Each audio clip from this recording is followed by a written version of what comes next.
되시기를 축복합니다. 오늘도 또 여러분의 모든 삶 속에 하나님의 기쁨과 감사가 능력이 임할 수 있기를 주의 이름으로 축복합니다. 경제학자들이 부자가 되는 길을 말하고 있습니다. 우리는 일십백천만을 다 아실 것입니다. 그거 모르는 사람이 없지요. 근데 경제학자들이 날마다 일십백천만을 하라고 얘기합니다. 일은 하루에 한 가지 좋은 일을 하라는 거예요. 또한 힘은 하루에 10명의 사람을 만나서 소통하라는 거예요. 그래서 만나서 소통하면 거기서 귀한 정보, 귀한 새로운 지식을 얻을 수 있다는 거예요. 또 백은 뭡니까? 백은 백자를 날마다 쓰라는 거예요. 글을 쓰라는 거예요. 글을 쓰면 머리가 회전되어지고 새로운 구상의 계획이 일어날 수 있다는 거예요. 또 천은 날마다 천자를 읽으라는 거예요. 책을 읽으라는 거죠. 책을 읽을 때 거기서 새로운 지식을 공급받고 이런 글도 있구나. 이런 세상도 있네 하면서 배우는 것이 넓어지고 견문이 넓어져서 사람의 사고방식이 커질 수 있다는 거예요. 마지막 만은 뭔지 아십니까? 하루에 날마다 10,000번씩 걸으라는 거예요. 건강을 얘기해 주는 거죠. 여러분 건강 잃으면 아무것도 못해. 일도 못하고 사업도 못하고 장소도 못하는 거예요. 그러나 건강하면 일도 할 수 있어요. 돈을 벌 수 있어요. 물질이 따라와요. 이 건강이 중요할 줄로 믿습니다. 여러분들 이렇게 날마다 하시고 계십니까? 하시기를 원하십니까? 그렇게 되시기를 기원합니다. 세상에서 부자를 이렇게 일컫습니다. 백만장자, 억만장자라고 얘기해요. 근데 성경 속에서요 이런 인물들이 많아요. 근데 성경은 수천 년 전에 쓰여졌기 때문에 그 문구가 다르지요. 그 당시는 백만장자라는 말이 있었겠습니까? 없지요. 근데 성경 속에서는 다른 말로 표현합니다. 거부, 부한자, 큰 자라고 얘기합니다. 그럼 과연 거부가 누구였습니까? 이삭이 거부였습니다. 야곱이 거부였습니다. 큰 자가 누구였습니까? 바로 욥이라는 사람이 큰 자였습니다. 이런 자들이 말씀에 보면 해석하면 억만장자임을 알 수가 있습니다. 오늘 말씀에 보면 요셉이라는 사람이 나오죠. 우리가 잘 알고 있는 인물이 아닙니까? 너무나 잘 알고 있는 사람이 요셉이 아닙니까? 근데 요셉은요 야곱의 11번째 아들로 태어납니다. 거의 마지막에 거의 비슷하게 태어난 인물이죠. 근데 이 요셉은 아버지의 총애를 받고 성장합니다. 무럭무럭 잘 성장합니다. 그리고 이 아버지가 그에게 채색옷을 지어서 입힙니다. 그 당시에는 아무나 채색옷을 지어서 입지 않습니다. 거의 왕족, 귀족, 후계자만이 입을 수 있는 옷이 채색옷인데 요셉이 그런 옷을 지어서 입히게끔 했습니다. 이 말은 바로 네가 나의 후계자야. 네가 진짜 장자야.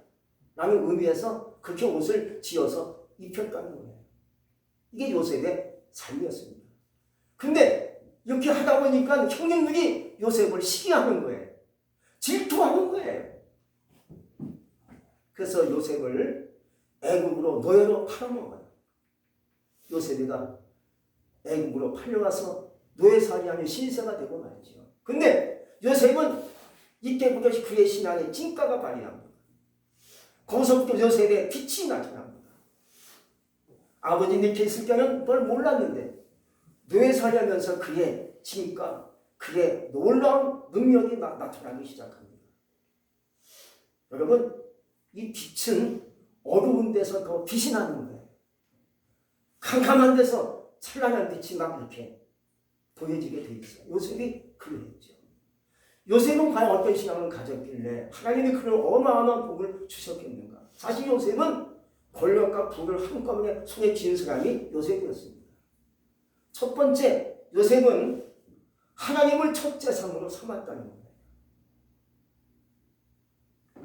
모든 재산의 시작이 하나님임을 그가 알았어요. 지식의 기본이 하나님인 것처럼 재산의 시작도, 물질의 시작도, 물질의 근본도 하나님을 바로 믿었습니다. 그런 하나님인 것을 요셉이 믿었다는 거예요. 그런 노예를 이럴 때마다 항상 하나님을 먼저 얘기합니다. 주인한테 자기가 아니라 하나님을 먼저 얘기합니다. 하나님이 하셨어요. 하나님이 그렇게 만들어 가셨지. 그가 받은 재능과 그의 받은 능력과 은사도요, 하나님에게서 왔다는 것을 요셉은 늘 얘기합니다. 그러자 창세기 39장 3절에서 말씀하기를 그 주인이 여호와께서 그와 함께 하심을 보며 여호와께서 그의 범사에 형통케 하심을 보았더라 라고 말씀해 주었는데, 이렇게 되니까 요셉을 가정 총무로 이렇게 세웁니다. 그리고 나의 모든 재산을 너에게 맡긴다. 네가 알아서 관리하고 총괄하라 하고 요셉에게 다 맡기지 않습니까? 그때부터 그 집에 하나님의 축복이 막 쏟아지기 시작합니다. 놀라운 일이지요. 여러분, 하나님을 첫 재산으로 삼았다는 말은 하나님 내 인생에 있어서 최고라는 얘기예요. 여러분들은 내 인생에 있어서 최고가 누구이십니까? 오늘날의 사람들이 돈에 미쳐가고 있어요. 돈이 최고라는 거예요. 돈 앞에 사람도 없어요. 형제지간도 없어요. 부모님도 없어요. 돈이면 나예요. 그러나 디모데전서 6장 10절에서 말씀하기를 돈을 사랑하니 일만함의 뿌리가 된다고 얘기했어요. 돈에 미쳐가면요, 돈 때문에 망하게 돼 있어요. 우리는 아무쪼록 하나님이 내 인생의 최고가 되시기를 주의 이름으로 축복합니다. 다음으로는요, 꿈꾸는 자가 되라는 거예요. 요셉은 꿈꾸는 자입니다. 그의 별명이요, 꿈꾸는 자입니다. 여러분들의 별명은 무엇입니까? 꿈꾸는 자가 되시기 바랍니다. 형제들이 멀리서 요셉을 오는 것을 보고 이렇게 얘기합니다. 이르되 꿈꾸는 자가 오는 거다 하고 요셉을 놀립니다. 여러분, 이건 그 놀림은 100번 1000번 들어도 좋아요. 꿈꾸는 자가 복 있는 자예요. 그러나 형님들은요, 꿈이 없어요. 꿈을 꾸질 못했어요. 꿈이 없는 자가 성경은 얘기합니다. 그러나 우리는 꿈꾸는 자가 되시기를 축복합니다. 진정한 꿈은요, 귀신합니다. 포기하지 않습니다. 절대 버리지 못합니다. 요셉이 그랬습니다. 요셉이 가지고 있는 마음속에 있는 꿈은 포기할 수 없는 꿈이었습니다. 근데 이런 꿈을 어떻게 어디서 검증할 수 있나요? 과연 내가 꿈이 있는지 없는지, 어떻게 이 꿈을 끝까지 가지고 있는지 어디서 그것을 판별할 수가 있고 평가받을 수가 있고 검증할 수 있나요? 고난을 통해서, 고난을 내가 받았을 때 이 꿈이 있다는 것이 반응이 나타납니다. 거기서 귀신하는 거예요. 어떤 사람은 고난이 닥치면 가지고 있는 꿈을 포기합니다. 가지고 있는 꿈을 그냥 버리고 맙니다. 왜? 너무 힘들고 너무 괴롭고 살기 어려우니까는 내가 어릴 적에 갖고 있는 꿈을 포기할 수밖에 없어. 어찌 내가 그 길을 갈 수 있겠어? 너무 힘들고 어려운데 하고 꿈을 버리고 포기합니다. 그러나 나중에 세월이 간 다음에 후회를 막 하죠. 그때 내가 꿈을 끝까지 가졌다면 됐을지도 몰랐을 텐데 하고 후회를 하지만 이미 세월이 다 간 걸 어찌 합니까? 어떤 사람은요, 끝까지 꿈을 갖고 갑니다. 아무리 힘들고 어려워도요, 꿈을 갖고 있다가 기회가 왔을 때 최선을 다하여 꿈을 이루지 않습니까? 요즘 방송에 보면 트롯이 대세가 아닙니까? 트롯 가니까 저도 한두 번 트롯 방송을 봤어요. 어떤 그 트롯 가수 제 방송에 나와서 얘기하더라고요. 제가 원래는 트롯 가수가 되는 것이 꿈인데 너무 힘들고 어렵고 가정이 힘드니까 포기할까 했는데 이제 내 인생 이것이 마지막 기회인 줄 알고 나와서 참가했습니다라고 부르는데 잘 부르는 것을 제가 보았어요. 아, 꿈을 이루겠구나. 거기에 꿈의 진실이 있는 거예요. 여러분, 진정한 꿈은요, 이 고난과 함께 가는 거예요. 고난 없이 꿈이 이루어질 수 있나요? 고난을 통과해야 꿈이 이루어지는 거예요. 고난이 있을 때 꿈도 강해지는 거예요. 꿈이 있을 때 고난도 찾아오고요. 또 고난이 와도 꿈은 점점 빛이 나는 거예요. 또 이 꿈이 강해지는 거예요. 내가 꿈을 갖고 있어. 내가 이 꿈을 끝까지 가지고 갈 거야. 좀 더 꿈에 결단이 생기는 거예요. 요셉이 그러했죠. 여러분들이 고난을 통과할 수 있기 바랍니다. 꿈이 있다면. 요셉이 그러했고요. 요비도 그러했어요. 세상에 큰 자들을 보면요, 다 고난을 통과했더라고요. 아픔도 통과하고 고통도 통과하고 반란도 통과하니까 꿈이 이루어지는 것을 우리는 보지 않습니까? 여러분들이 꿈이 있나요? 꿈을 갖고 있나요? 근데 너무 힘들고 가정이 어렵고 괴롭나요? 포기하지 않기 바랍니다. 여러분의 꿈이 변치 않기 바랍니다. 끝까지 꿈을 갖고 고난도 통과하고 슬픔도 통과하고 괴로움도 통과하고 아픔도 통과해서 여러분의 꿈이 이루어질 수 있기를 주의 이름으로 축복합니다. 다음으로는요, 끝까지 믿음을 지키라는 거예요. 이것은요, 하나님과의 언약, 약속을 얘기하는 거예요. 내가 주님을 믿어요. 믿음 갖고 가요. 이것은 하나님과의 언약을 얘기하는 거예요. 다시 말씀드리면 내가 열심히 믿음 갖고 살아요. 열심히 주님을 찬송하고 예배해요. 하나님과의 언약을 지키는 신앙이 믿음이죠. 요셉은요, 그 믿음을 끝까지 가지고 가요. 그래서 아무리 유혹의 속이 뻘쳐와도요, 하나님을 생각하니까 유혹을 이겨요. 또 유혹을 뿌리칠 수 있었어요. 우리도 마찬가지입니다. 믿음을 갖고 나가면 유혹이 찾아오고 세상에 여러 가지 사건이 생기지만 하나님과 언약을 지키기 위해서 내가 끝까지 지키고 합니다. 내가 손을 보더라도 내가 하나님을 섬기며 나갑니다. 이런 신앙을 갖기를 바랍니다. 누구든지 보면 대해서는 일을 잘합니다. 안 보면 대충 하고요. 누가 보면 열심히 하려고 합니다. 우리가 다시 옛날 학창시절로 돌아가면 그렇지 않습니까?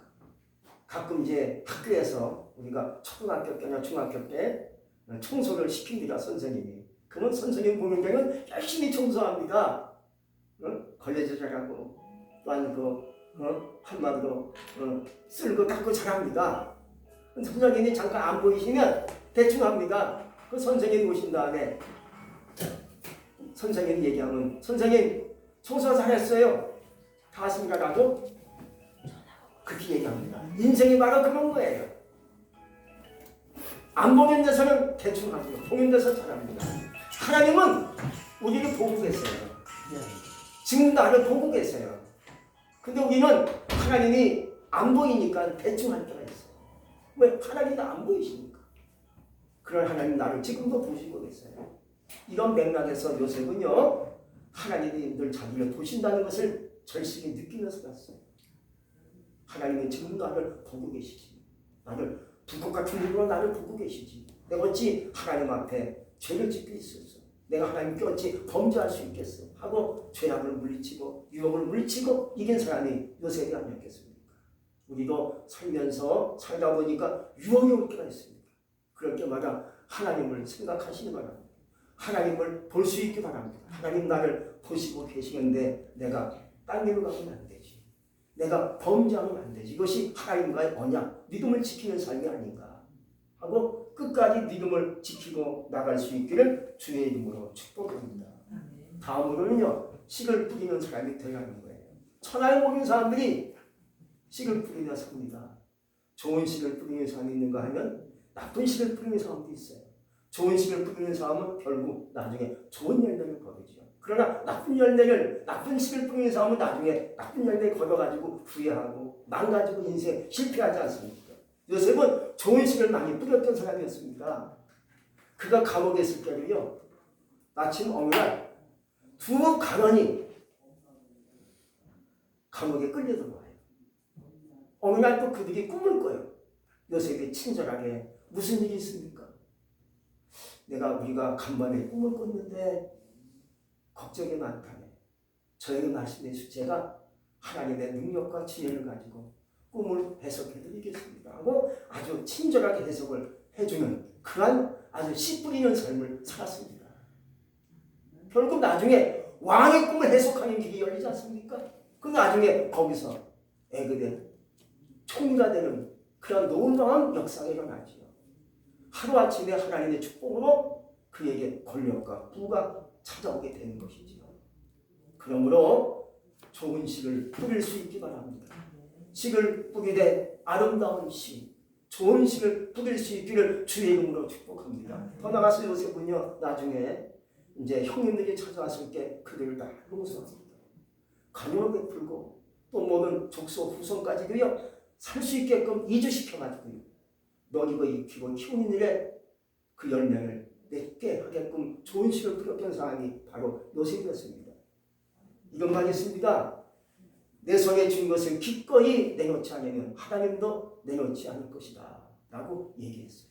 여러분들은 손에 무엇이 있습니까? 기도의 씨를 뿌릴 수 있길 바랍니다. 하나님은 나에게 반드시 응답하실 줄로 믿습니다.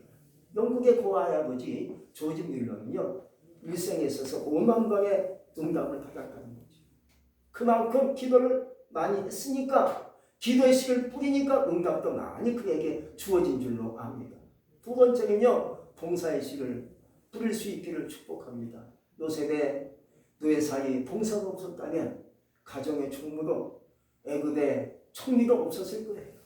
그러나 열심히 봉사하며 씨를 뿌리니까 그에게 좋은 열매, 축복의 열매가 크게 찾아오게 된 줄로 믿습니다. 또 세 번째는요, 전도에 그 씨를 뿌릴 수 있기 바랍니다.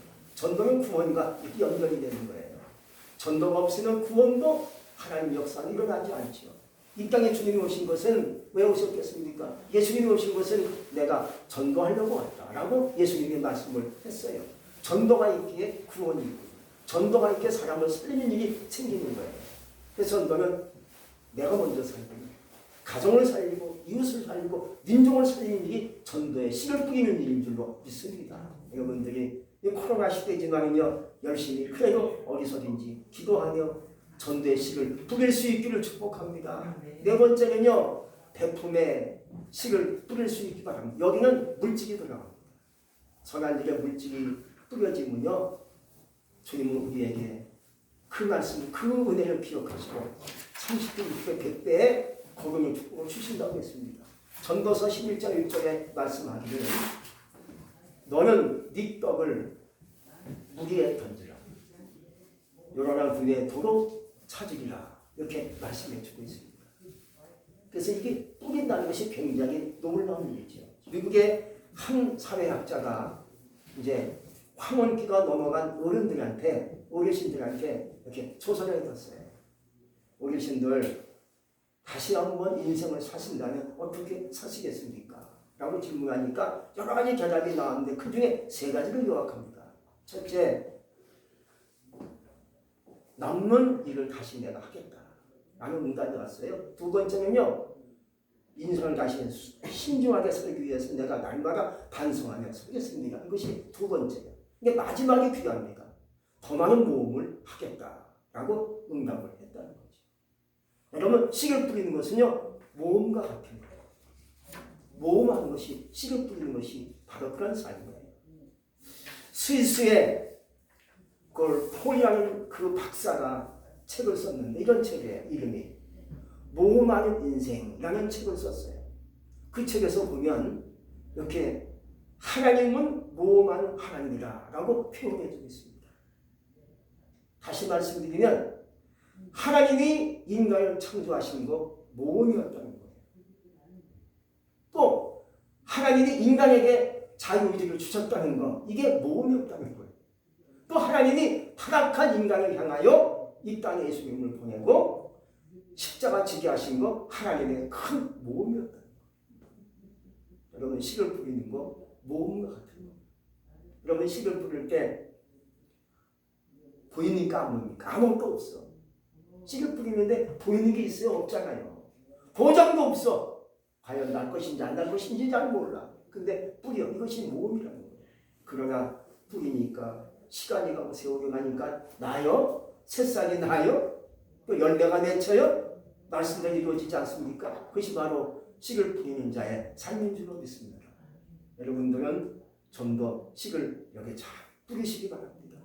도장도 없고 보이는 것도 없고 나타나는 것도 없지만 열심히 주를 위해서 씨를 뿌리시기 바랍니다. 이웃을 위해서 씨를 뿌릴 수 있기 바랍니다.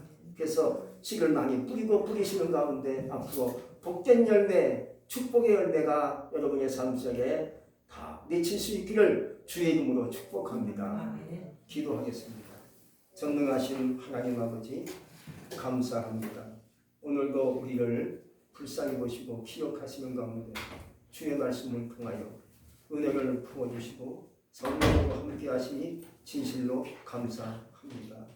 우리는 이 땅에 살면서 어떤 사람이 되어야 되겠습니까? 부한자가 되길 원합니다. 거부가 되길 원합니다. 그렇다면 날마다 씨를 잘 풀어서 열매가 맺히는 삶이 되어질 수 있기를 원하고 기도합니다. 내게 주신 하나님의 은혜를 지키고 믿음을 지키고 기도하여 살 수 있는 우리가 되게 하여 주옵소서. 예수 이름으로 감사하며 기도했습니다. 아멘.